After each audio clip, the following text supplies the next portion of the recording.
দেখছেন সবার খবর, সবার নজর, বার্তা এক নজর। মাহেশের জগন্নাথের স্নানযাত্রা শুরু হলো 630 বছরের ঐতিহ্যের রথ উৎসবের কাউন্টডাউন।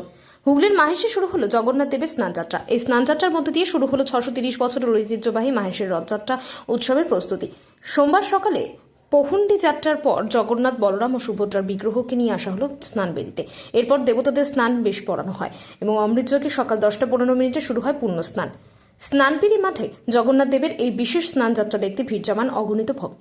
রীতি অনুযায়ী স্নান মঞ্চে 28 ঘড়া গঙ্গাজল এবং 1.5 বন দুধ দিয়ে জগন্নাথ, বলরাম এবং সুভদ্রাকে স্নান করানো হয়। এবছর 108টি কলসের বিভিন্ন বিশেষ দ্রব্য নিয়ে জগন্নাথ দেবের মহা অভিষেক করানো হয়।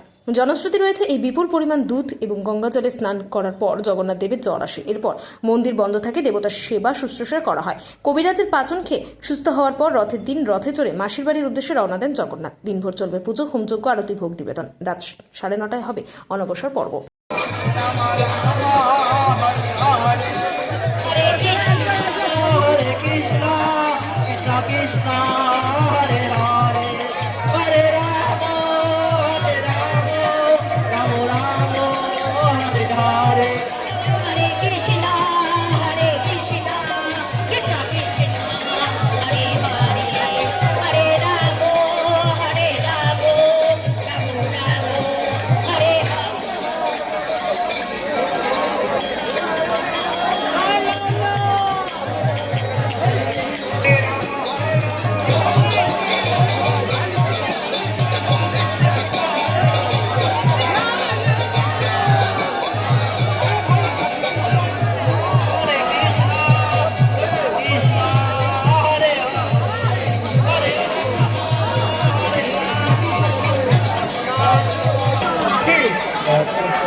আমাদের সঙ্গে সকল ভক্তরা জয়